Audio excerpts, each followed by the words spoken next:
Henry VIII's first wife died nearby and was buried at a Cambridgeshire cathedral. Katharine of Aragon is buried at a Cambridgeshire cathedral. The story of Henry VIII's 6 wives is a well-known one. We were taught it at school, often with the rhyme, divorced, beheaded, died, divorced, beheaded, survived. His first wife was Katharine of Aragon, though the speaking of Catherine is often disputed. The Spanish princess who came over to England to marry Prince Arthur, Henry VII's oldest son, in 1501. A little-known fact about the Spanish princess and future Queen of England is that she's buried in Peterbrough Catheral, Cambridgeshire, with a yearly celebration of her life. After just 5 months of marriage, Arthur died in April 1502, and Catherine was adamant that the marriage had never been consummated.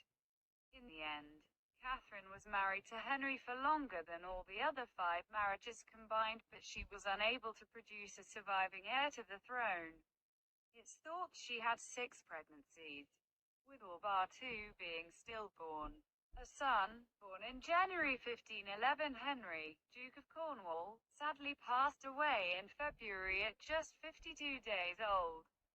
However, she did have one surviving child, Princess Mary, also known as Mary I or Mary Tudor, who went on to reign as Queen in 1553.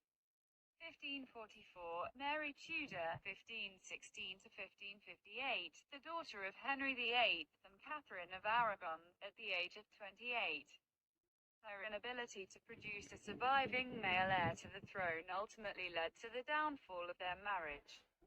The arrival of Anne Boleyn at court added fuel to the fire as Henry became besotted with her, but she refused to become a mistress.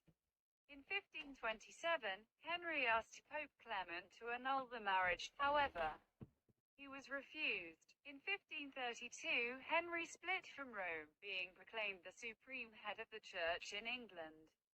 In May 1533, Catherine's marriage to Henry was ruled invalid due to her previous marriage to his brother. After this, Catherine was exiled to Moor Manor in Hertfordshire, Buckden Towers and then Kimbolton Castle. Kimbolton Castle, Cambridgeshire, late 19th century. She had been unwell for a few months, and in December 1535 her doctor sent for Eustace Dupuis, the imperial ambassador and a friend, as she had taken a turn for the worse. Henry allowed this visit. However, her daughter Mary was not so lucky and was not allowed to visit her mother in her final days.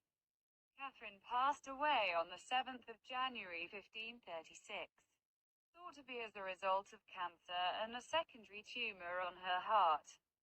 Having died in Kimbolton, it was ordered by King Henry VIII that she be buried at the nearest great religious house that befitted her status as Dowager Princess of Wales and former Queen of England. That just so happened to be Peterbrough Cathedral, known as Peterborough Abbey. The 900-year-old Peterborough Cathedral.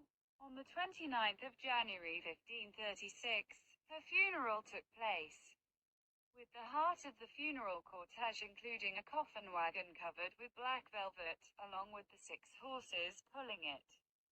50 servants in black accompanied the funeral procession carrying torches, 4 banners of crimson taffeta and 4 golden standards. When they reached the doors to the Abbey Church, her body was received by 4 bishops and 6 abbots before it was placed under a canopy lit by 1,000 candles. An understated monument was put in place of the cathedral and later vandalized by Oliver Cromwell's troops in 1643. The current memorial slab was installed in 1895 after a national campaign for the Catherines of England to each donate a penny to the cause, organized by the wife of one of the cathedral canons, Catherine Clayton, while she was buried as the Dowager Princess and not Queen at the time. Her grave is now marked with the words, Catherine, Queen of England. Each year the cathedral commemorates her death with a service and series of events around the city around the anniversary of her burial.